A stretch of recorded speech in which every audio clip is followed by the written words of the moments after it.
Okay. This first topic here is something that I think a lot of people overlook, and that is responsibility for utilities. Let me kind of tell you how it typically works, or let me tell you how it should work, and then let me tell you how it typically works. If you've got a property, let's just say we go back to our 12-unit apartment example. In all of the 12 units, the tenant is responsible, let's just say, for gas and electric.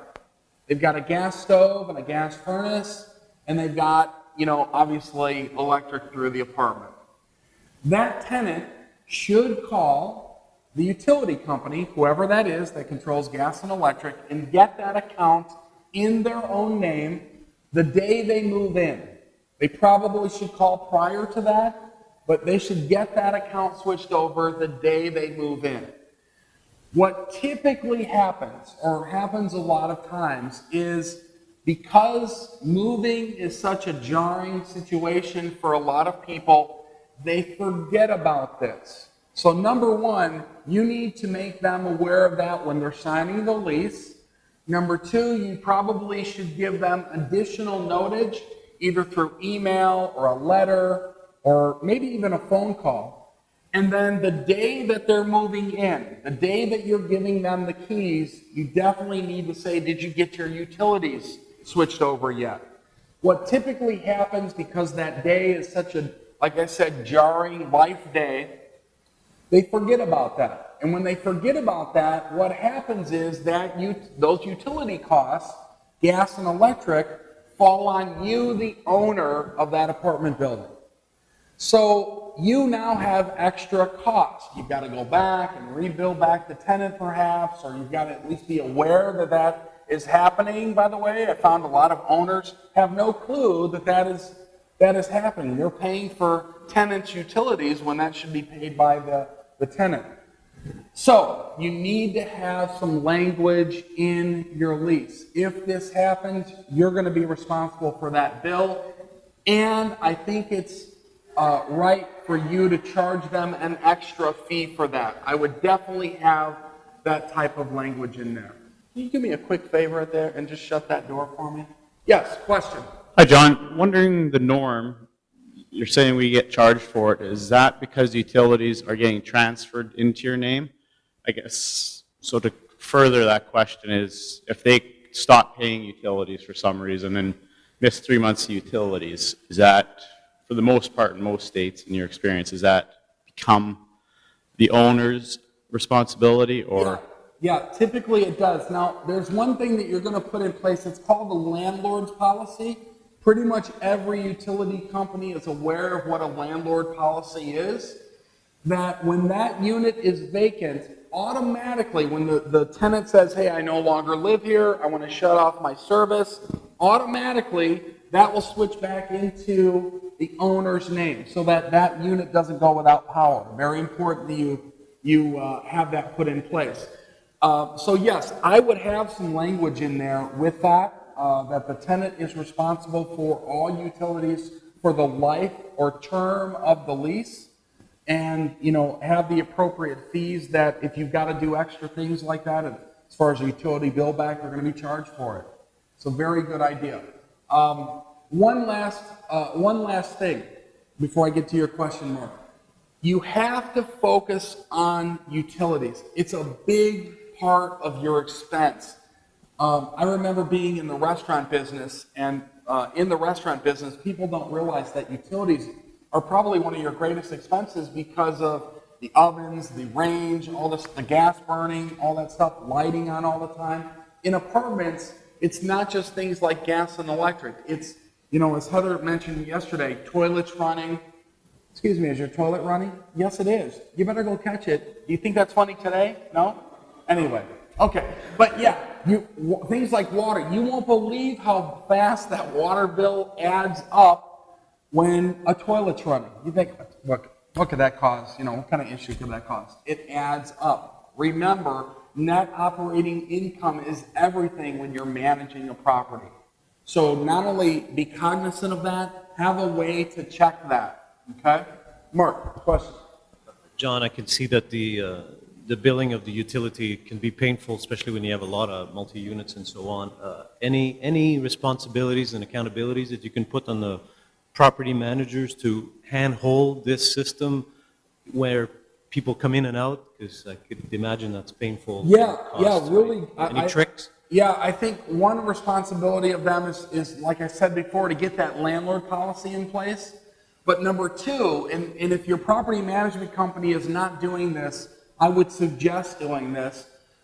You may want to look at putting that building or your tenants, or suggesting to your tenants, to get on a budget-based system where you have one payment throughout the year, and then at the end of the year they settle up with you plus or minus. That might be a better way to budget or manage that income coming in and those expenses going out. And if your property management company is based their compensation on net operating income, they might want that a little bit better because they could manage that a little bit better as well. So that's what I would suggest as another hint there as well.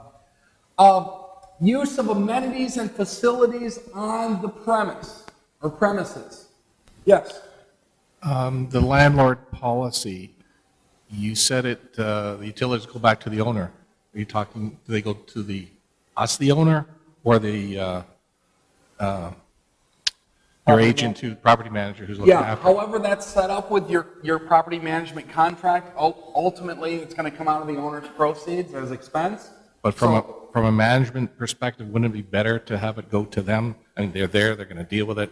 Yeah, like I said, if you got that set up in your property management contract for the property manager to handle that, then yes. Ultimately, that's going to come out of the owner's proceeds. But if you said that, hey, I want the property management company to handle this and on a daily or monthly basis, then no problem doing that. But I just meant that it's ultimately going to come out of the owner's proceeds. Good question, though. I had one other thing with that. No, I forgot. Yes. I was going on to the next thing. I had closed that one off. Amenities. What type of amenities do you have on the property? Is there a pool? Are there grills, public grills to be used? Do you allow grills on the balconies, perhaps? In Phoenix and in Las Vegas and other areas of the Southwest, things like water conservation and the expense of water are a premium. So a pool is going to add more expenses because you're using the water there. Your landscaping, how much water are you using? In the Southwest, where it's very dry, grilling in public areas, how is that monitored? Because it could be construed as a fire hazard.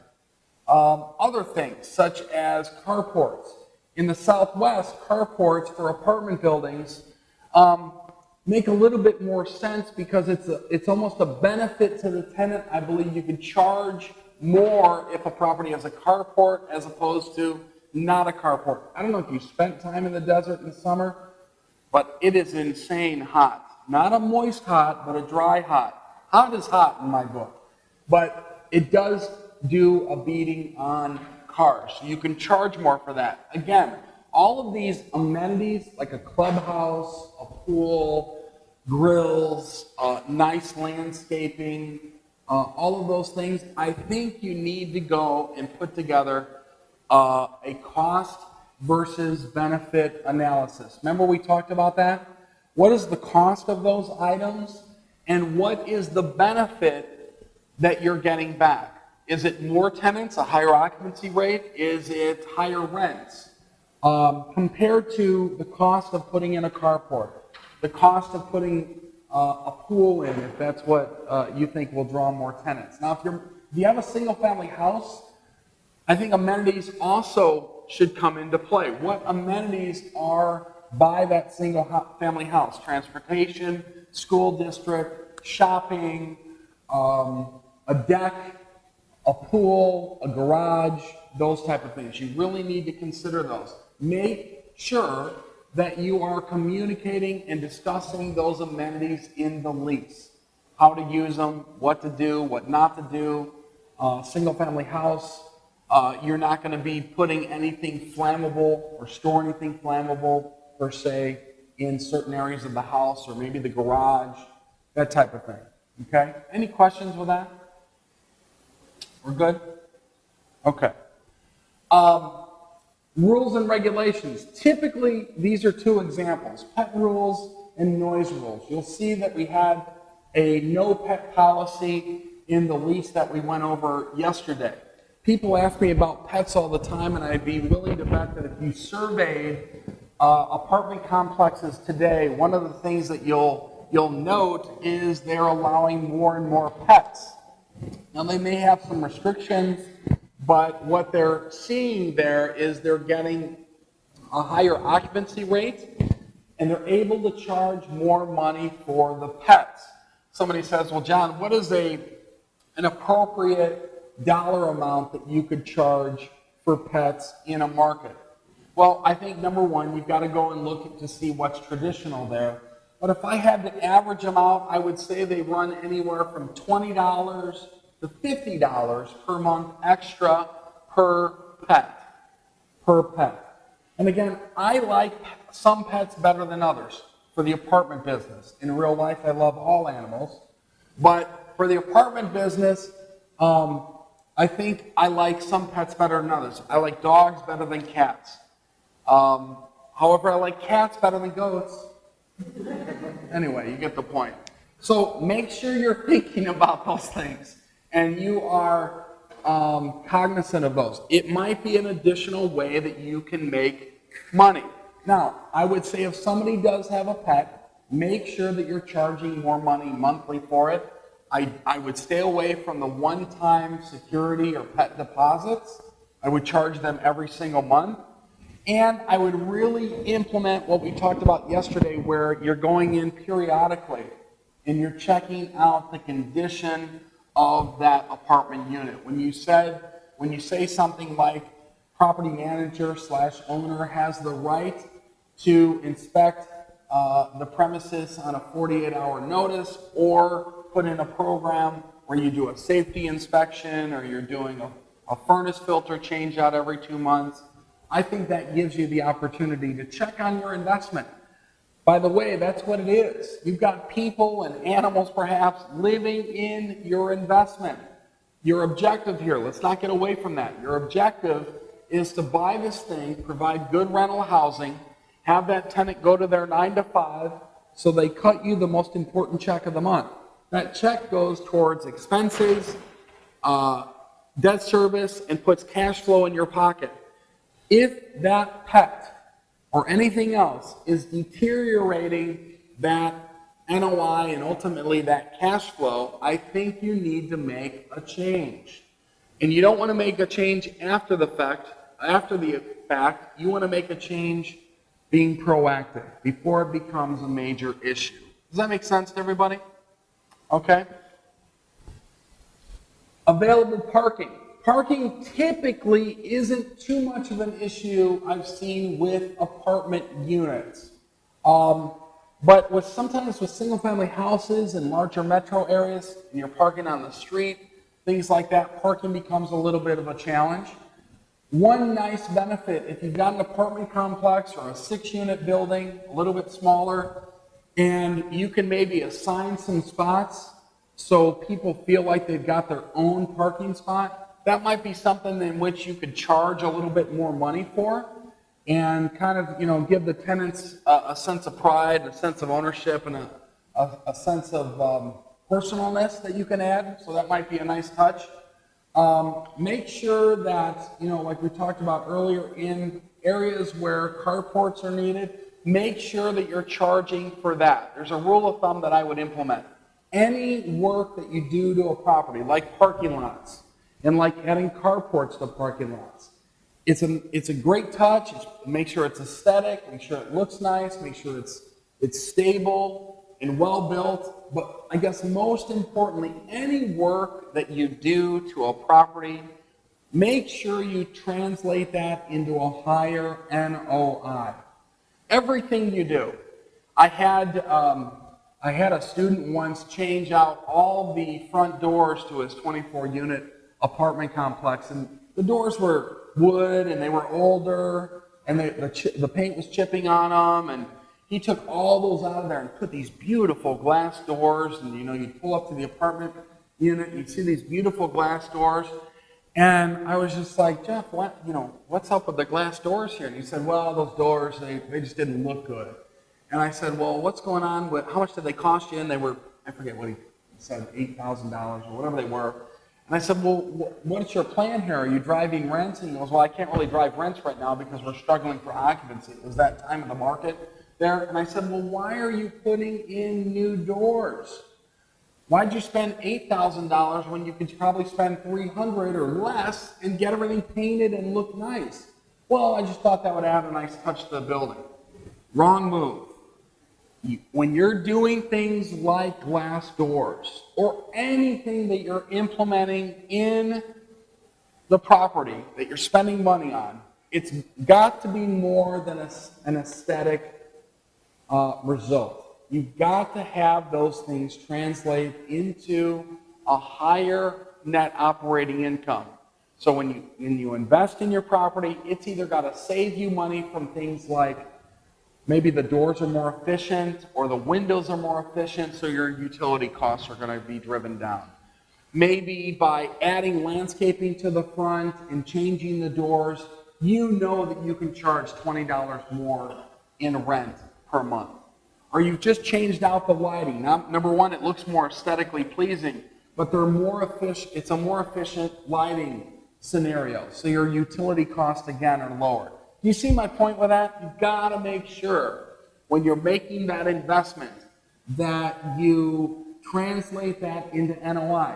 You and your property management company should be considering that every time you make an investment. Okay? Question.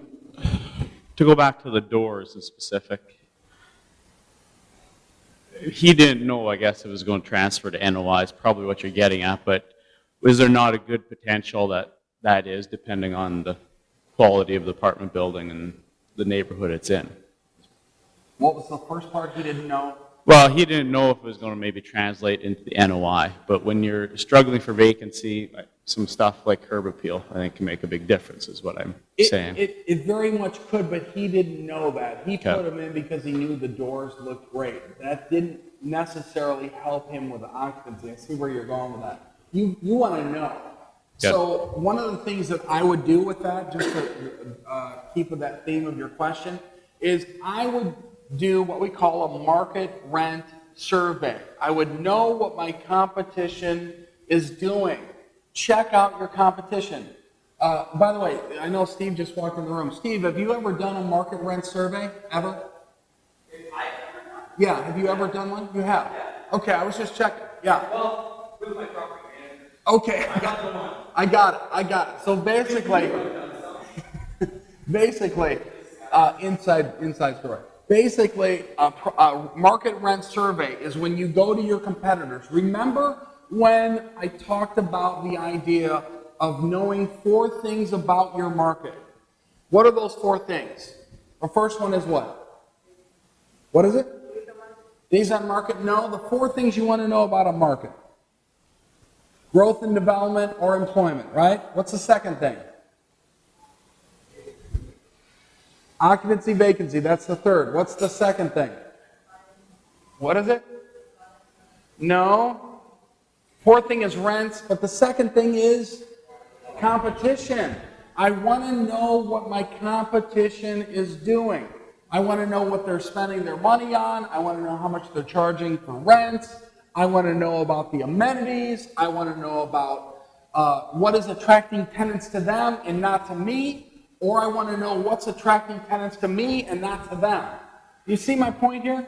Your property manager or you as the owner need to be going to your competitors, I would say every 4 months, 3 times a year, and note what is going on there. Very important that you know that.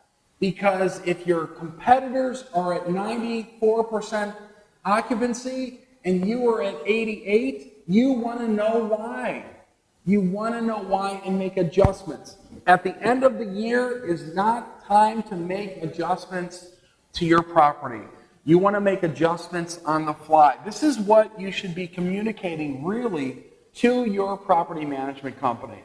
Understanding that they have a vital interest in improving things like occupancy, improving things like net operating income, okay? So again, this is the theme. It should be the theme of the property manager. It should be the theme of you, the owner. And this is really why you've gotten involved in real estate investing in the first place. Remember that flow. Income minus expenses. You're going to know this in your sleep here. Income minus expenses equals NOI. If I halt right there, a higher income and lower expenses means a greater net operating income. One or the other. You're going to work on income increase, things like rental increase, or expense reduction. Why are you increasing the rent? Why are you doing that? Well, we've made this a little better place to live. The landscaping's nicer, the front doors are nicer, your utility costs are lower here because of the new windows and new doors. If you give the tenants a reason why you're raising the rent, you'll have a much better cooperative tenant base. Does that make sense, everybody? We do in Chicago, we're going to be talking about increasing value with real estate. And one of the best ways, well, two of the most common ways today and most popular ways today to drive value is doing things that make the property green or more environmentally friendly. Changing out light bulbs, using landscaping that is a little bit more water efficient, things like that. Also, something called submetering. Now, I saw it on a couple of the presentations here, but what submetering is when you have, let's say, a 6-unit building that is what we call master metered for water, meaning it's got one water meter for all 6 units. The owner's responsible for paying that. That is typically in the rent, or should be included in the rent. But you're going to go in and submeter that. So every single unit is going to have its own water meter. Heather can verify this statistic. When tenants pay their own water bill, consumption drops by what percent? 30%. Consumption of water drops by 30%. You as the owner on master metered properties are paying 30% more probably than you should because tenants don't care. They let the water run, right? What do they care if the toilet's running, right? They're not going to go catch it. Anyway, you didn't think that's funny? I get funnier as I go along, I'm telling you. Anyway,